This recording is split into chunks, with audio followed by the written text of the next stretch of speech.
Vous êtes agent public et vous souhaitez quitter votre poste. Au-delà de la démission, vous pouvez envisager la rupture conventionnelle. Alors nous, ensemble, nous allons voir aujourd'hui ce qu'est la rupture conventionnelle, comment la mettre en place et quels sont les avantages de mettre en place justement cette rupture conventionnelle par rapport notamment à la démission, puisque c'est généralement l'option qui est envisagée lorsque vous souhaitez quitter la fonction publique. Alors la rupture conventionnelle, qu'est-ce que c'est? Déjà, dans un premier temps, ce qu'il faut comprendre, c'est qu'on va être sur un accord donc entre l'agent et l'administration. C'est un dispositif qui est prévu depuis 2019, qui aujourd'hui est repris au Code général de la fonction publique et qui permet à l'agent et à l'administration, donc qui sont d'accord sur une fin de fonction, de se mettre d'accord sur les modalités de cette fin de fonction dans le cadre d'un contrat, une convention qui permettra justement donc à l'agent de bénéficier d'une indemnité et de cesser ses fonctions en tant que fonctionnaire. Donc la procédure, comment ça se déroule? Donc la procédure, elle est très simple, ça va démarrer par un courrier. Donc il faudra que l'agent qui souhaite engager une procédure de rupture conventionnelle envoie un courrier, donc soit un courrier recommandé, soit un courrier avec une décharge, donc avec remise en main propre, c'est-à-dire avec une signature, pour faire état de sa volonté de mettre en place cette procédure de rupture conventionnelle. Donc ce courrier devra être adressé soit au responsable des ressources humaines, s'il y en a un dans l'administration où vous travaillez, ou à votre autorité de nomination.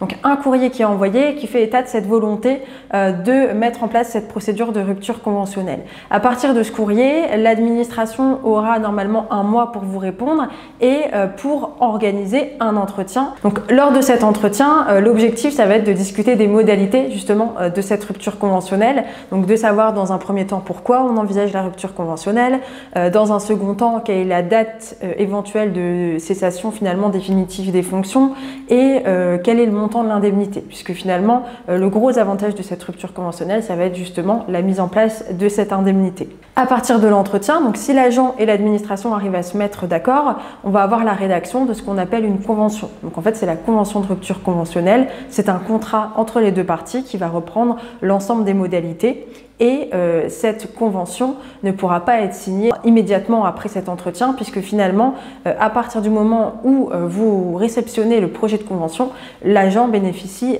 d'un délai de 15 jours francs pour pouvoir se rétracter s'il souhaite revenir sur sa décision.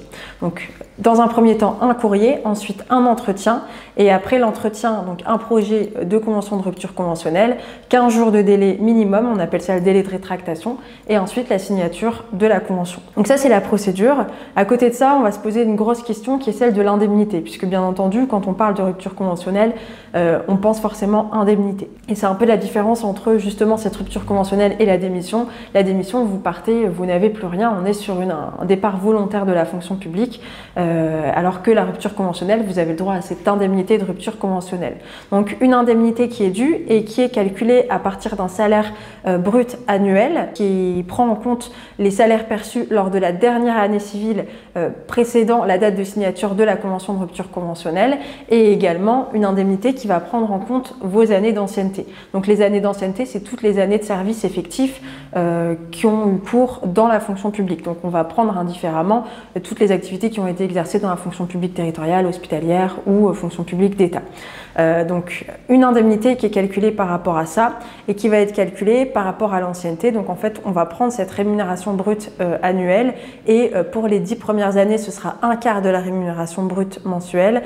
Pour les années de 10 à 14 ans, ça va être 2/5 de la rémunération. Après, ça va être la moitié de la rémunération brute mensuelle pour les années de 14 à 20. Et enfin, ça va être 3/5 pour les années de 20 à 24 ans d'ancienneté. Donc, on additionne en fait tous ces montants et on arrive au minimum de l'indemnité de rupture conventionnelle puisqu'on a un barème qui a un minimum et un maximum. Et quant au maximum, ça va être 1/12 de la rémunération brute annuelle multiplié par le nombre d'années d'ancienneté. Donc, on arrive comme ça avec un minimum, un maximum et l'idée, ça va être de négocier pour arriver entre deux, avoir quelque chose qui vous convient, qui convient également à votre administration. Donc ça, c'est le gros point positif de la rupture conventionnelle, c'est cette indemnité. Et le deuxième point positif, ça va être le bénéfice des aides de retour à l'emploi. Donc en fait, c'est ce qu'on appelle communément le chômage. C'est-à-dire que la rupture conventionnelle n'est pas une démission, donc vous ne quittez pas volontairement la fonction publique. On va estimer que c'est une cessation d'activité qui vous donne droit au bénéfice des aides d'allocation de retour à l'emploi, qui n'est pas négligeable lorsque vous quittez, vous cessez vos fonctions. Attention toutefois, la rupture conventionnelle, ça a beaucoup d'avantages, mais il y a aussi deux gros inconvénients. Le premier, et qui n'est pas des moindres, c'est que vous perdez la qualité de fonctionnaire, vous êtes radié des cadres. Et le second, c'est que vous avez interdiction de travailler à nouveau dans la même fonction publique pendant 6 ans, faute de quoi vous serez contraint de rembourser l'indemnité de rupture conventionnelle que vous avez pu percevoir. Pour toute question, n'hésitez pas à contacter le cabinet, nous pourrons vous accompagner dans la procédure, mais également pour le calcul de l'indemnité et des avantages.